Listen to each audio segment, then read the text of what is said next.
Now on WTOL 11 News at 11, severe storms rolled through northwest Ohio, and our alert team was on top of the tornado threat for parts of the region. Tonight, we have a look ahead to the weather for the rest of the week. Plus, a Toledo bar steps up to raise money on behalf of Kimani Lateeg as confusion swirls over who's handling Kimani's funeral expenses. And there are fears that a major food bank in Lucas County could have its funding cut, and that can impact smaller food banks in the area. The news begins right now.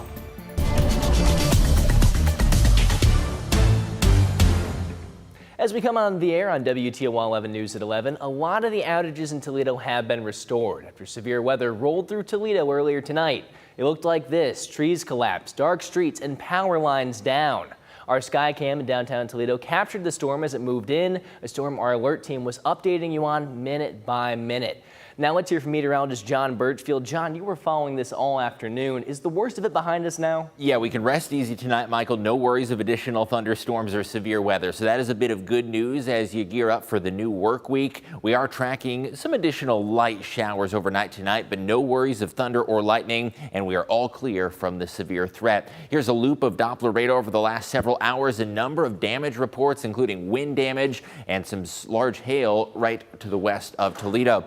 Further in northern Indiana, there was some more significant wind damage that was reported. So here's where we stand on Doppler right now. Still a couple lingering showers far to the east of Toledo, mainly in Erie and Huron counties, but no reports of any thunder or lightning, and certainly no severe weather for us. Now, there are folks to the east of us, south of Akron, that are still dealing with a few severe thunderstorm warnings. This leading edge of this line, that is what produced the strong gusty winds earlier on in the evening. The Toledo Metro now drying out, although those roadways are still a little bit damp and soggy, and we saw a significant number of power outages with multiple trees and power lines reported down in the Westgate area, specifically at the intersection of Lasky and Secor. There was that report of some downed trees. As a cold front swings through tonight, we are going to be in store for some significant changes in the weather, and that includes a cool down to kick off the month of April. Showers going to be wrapping up overnight, a sharply cooler breeze as we head into the upcoming week, and high temperatures struggle to even reach 50 with west-northwest winds.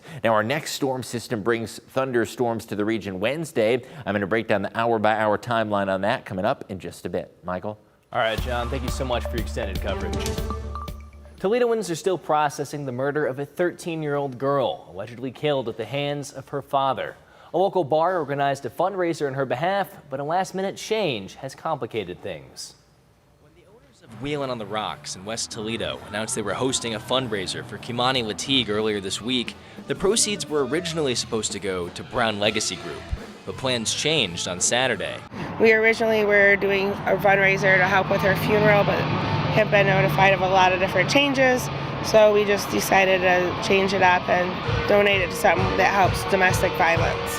And I think the whole city was confused about it because the original funeral home said that they were paying for everything, and then this other Brown Memorial whatever stepped in, and people were like, what the heck is going on? And nobody really knew. And I think that's why still right now people are still confused on why everything's happening. Brown Legacy Group announced on Saturday it would be transferring Kimani's remains to another funeral home. And then Wheelin' on the Rocks had to make a big change to an important byline in the fundraiser. They announced that proceeds would be donated to the Sparrow's Nest Women's Shelter in Kimani's name. Chrissy always does this stuff. She always takes on the benefits. She always has benefits for people.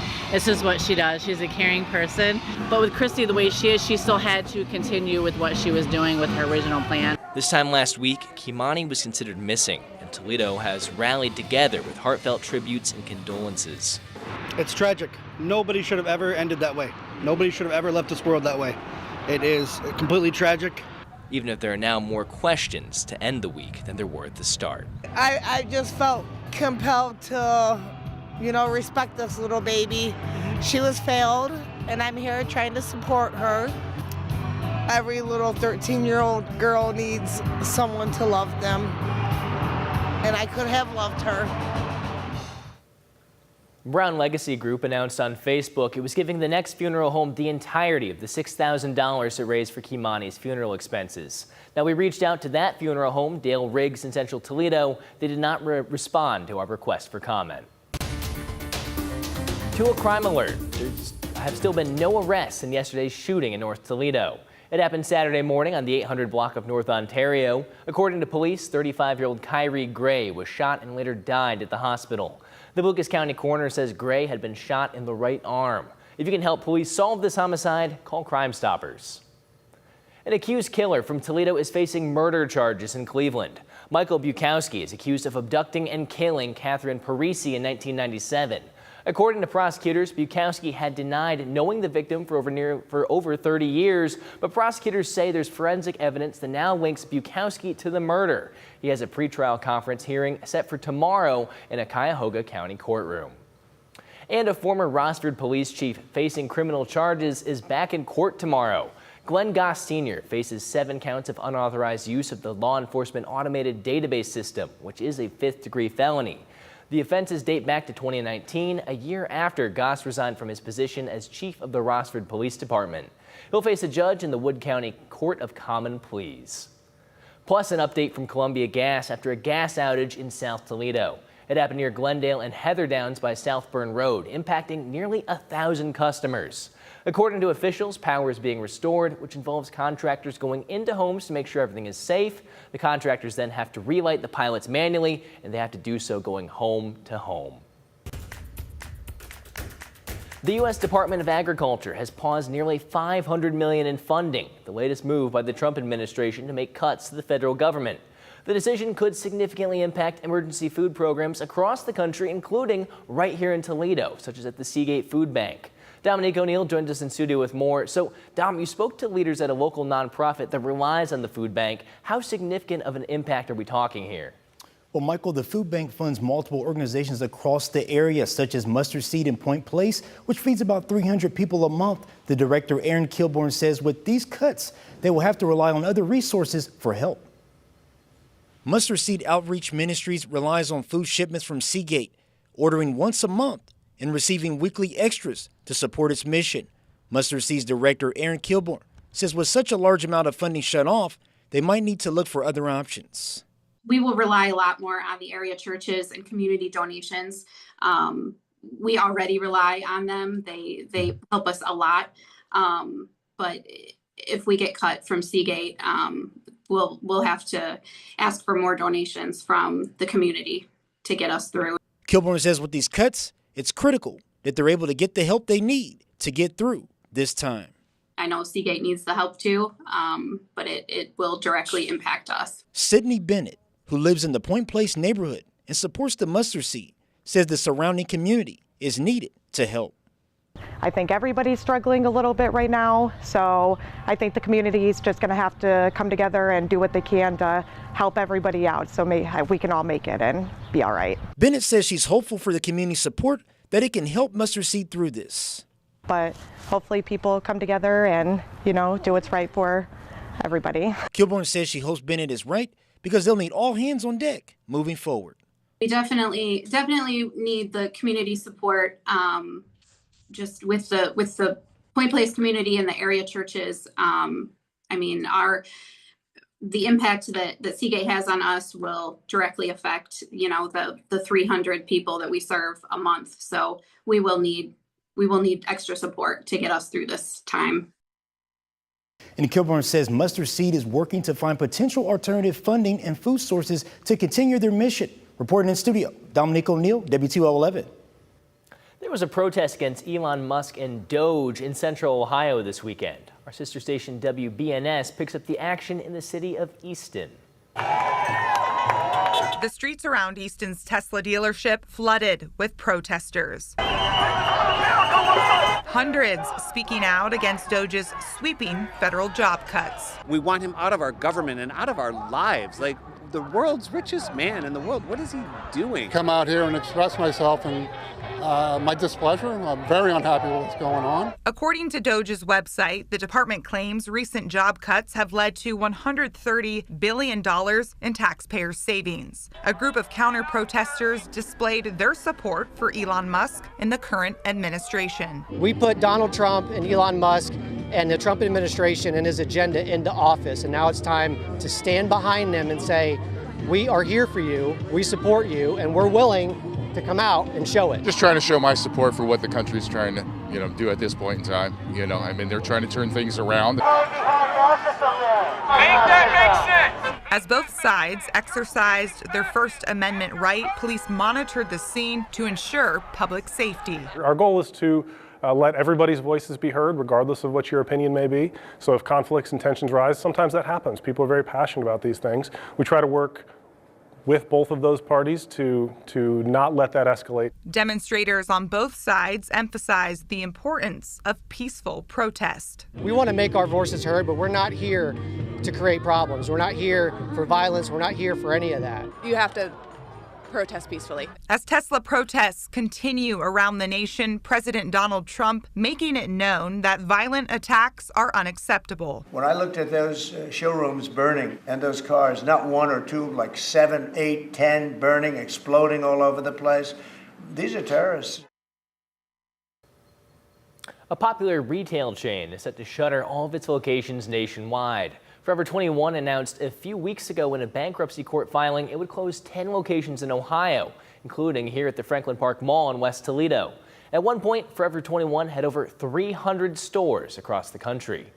And as one business in Toledo closes, another is making plans to reopen. Ottawa Tavern in downtown Toledo closed temporarily in December and has since changed owners. The new owner, Brock Curry, owns and operates Frankie's in East Toledo. He says there's a free public pop-out event at the Ottawa Tavern. It'll be emo night this upcoming Tuesday at 7 p.m. Well, we're in the clear from the severe thunderstorms now for a colder start to the work week. Temperatures near 50 with a chillier breeze, but I am looking ahead towards our next storm system. I'll let you know when that arrives next.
Welcome back in. We are all clear from severe weather, and you can rest easy tonight knowing there's nothing you need to worry about. Still a few lingering showers east of Toledo in areas like Erie and Huron counties, down towards Crawford and Wyandotte counties, but no thunder or lightning as the storms move off into eastern Ohio. Looking at some storms between Erie, Pennsylvania and Canton, and just south of Canton, there are still some severe thunderstorm warnings that are impacting folks now just before midnight. This line of storms stretches all the way down down into northern Kentucky, and there were a number of tornado warnings near Cincinnati, and now severe thunderstorms moving in the Ohio River Valley vicinity. There are still some active weather alerts for areas south and east of us, but the one thing you'll notice is southern Michigan and northwest Ohio totally in the clear with no active watches or warnings. Severe thunderstorm watches extending out towards Pittsburgh, and tornado watches indicated by that bright yellow color. Now, there were a number of severe reports. I understand not everyone saw severe weather this evening.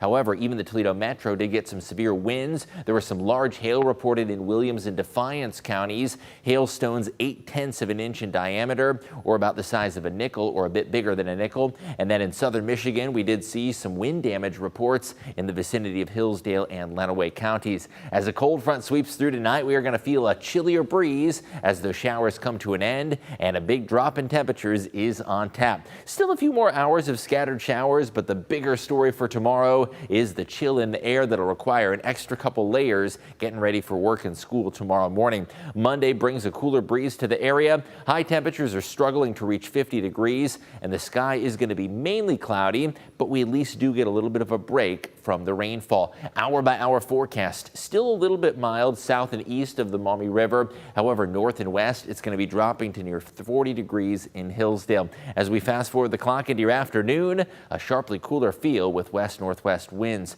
Next 4 days do feature an even chillier feel into the start of April. That is not an April Fool's joke. That is just a big drop in temperatures expected. Now, we quickly spike back up on Wednesday. It is going to be a late day warm up. Wednesday could start off with some showers and thunderstorms, but it's going to end with some stronger storms, 2 rounds of storms possible, and then additional showers will be in the mix for your Thursday. So overnight tonight, the last of those showers sliding off to the south and southeast. Dry weather is expected into your Monday. It is going to be mostly cloudy with some clearing late. Tuesday is going to be sharply cooler with east winds off the lake, and temperatures near the lakeshore are going to be in the 30s for the first day of April. Wednesday is going to start off with a batch of showers and storms. There's going to be a warm front lifting in from the southwest, and that is going to usher in a much milder feel by the afternoon. However, with the warm up, there's going to be a cold front that does spark some stronger storms on the backside of this. So we are pinpointing Wednesday evening as our next big weather impact that could bring us some additional severe weather chances. You'll see that storm chance Wednesday at 80%. Showers tapering off Thursday. The storm threat for Thursday is going to be more so south of us. So I just kept a shower chance in for now. By Friday, temperatures back to the 50s, and the weather pattern is looking much quieter, but also much colder. In fact, through mid-April, we are likely to stay chillier and drier than average. Michael? Thanks, John. Sunday, the Islamic Society of Northwest Ohio came together to celebrate Eid al-Fitr, the holiday following the fasting month of Ramadan. Starting in the new month, Eid acts as the symbolic breaking of this fast, where people are then permitted to eat whenever throughout the day. At the center, people gathered in prayer, and following that, they prepared to eat and celebrate with one another. According to representatives, Eid is a holiday of self-reflection with a focus on giving charity to others. It is really revisiting yourself. It is going back and thinking about, what God has given you, what God has blessed you with, and then at the same time to think about people who don't have it. Representatives say they hope for the day to act as a symbol of peace and for people to learn more about the holiday.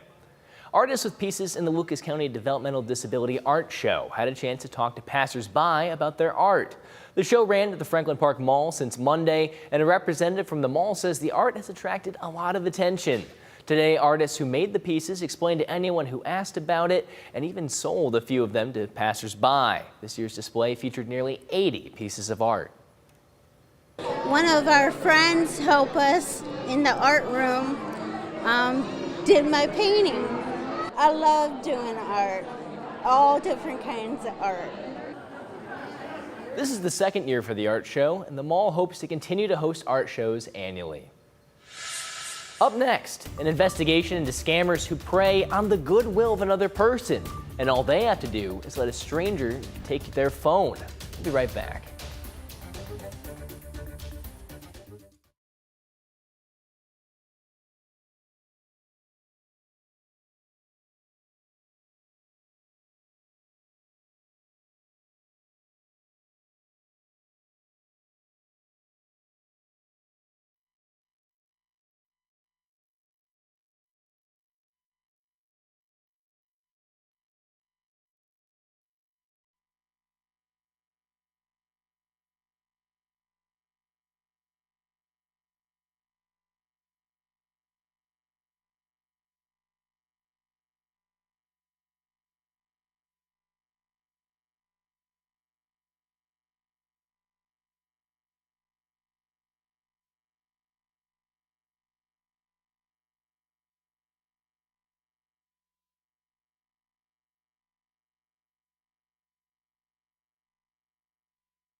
There's a scam happening now that you might not be familiar with. It's called the phone borrowing scam.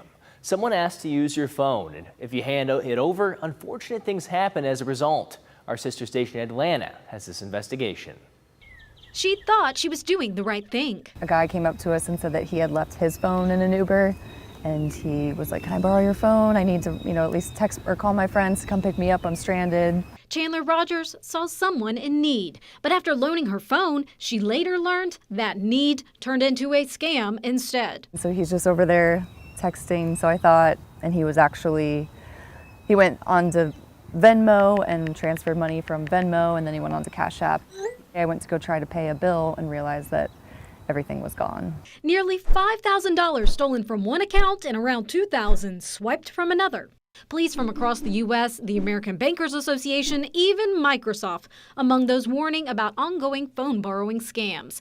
It usually happens in public places where scammers claim an emergency like a dead battery or lost phone to gain access to yours. I didn't have any protection on either one of those apps, so as soon as I handed my phone over, he was able to just get into whatever he wanted. And we found it's not just your money that's at risk. Microsoft warns that scammers can access emails and even swap your SIM card to steal personal data and secure codes. The big thing experts say is don't let someone you don't know borrow your phone. But there are further ways that you can protect your information if you do use peer-to-peer payment apps like Venmo or Cash App.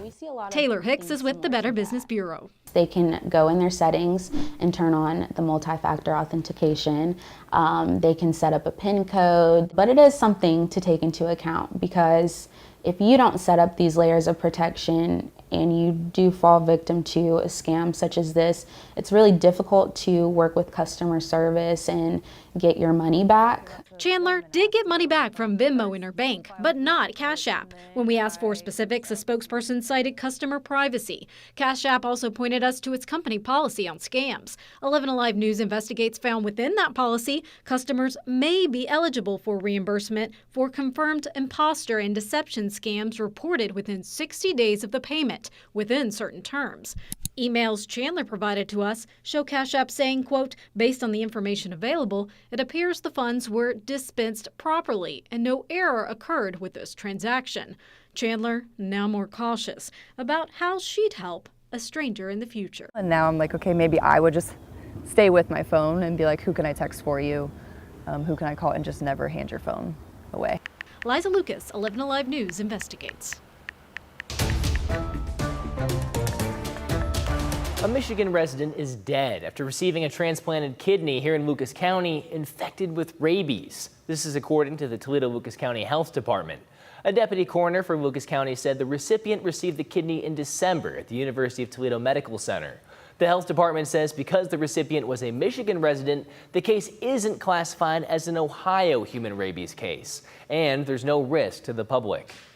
Doctors are warning of a potential surge in measles cases here in Ohio, especially with so many people traveling as the weather gets warmer. There's one confirmed case in Ashtabula County, which is outside Cleveland, and doctors say we could see more in the coming weeks. Symptoms of measles show up around 13 to 14 days after exposure. If you aren't vaccinated against the disease, doctors say now is the time. Allergy sufferers, get ready. Allergists say allergy season is in fact starting earlier, with tree pollen levels being higher than previous years. You might deal with itchy and watery eyes, a runny nose, and of course, lots of sneezing. Doctors say that most of these can be treated by the over-the-counter medication, but sometimes more is needed. Sometimes this thing is like allergy shots or prescription medications.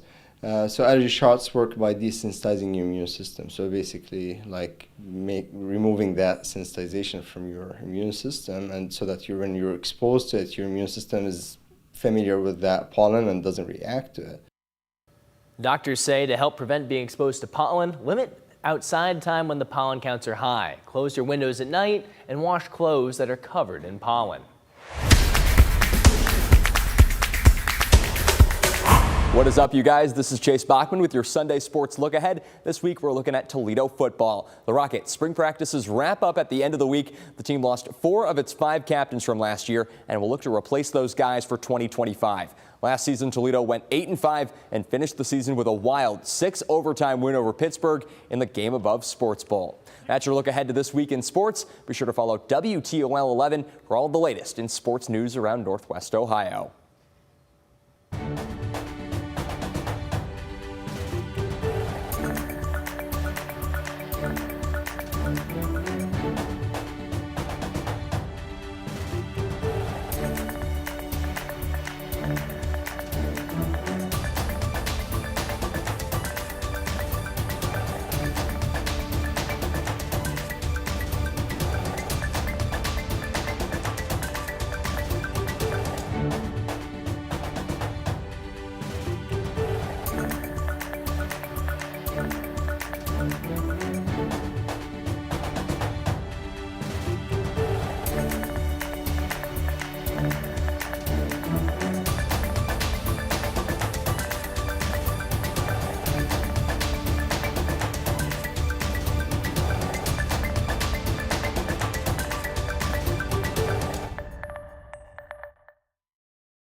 Beautiful, aren't they? Bowling Green State University held a special choral performance today. 3 different choirs took stage to sing songs ranging over 500 years of history.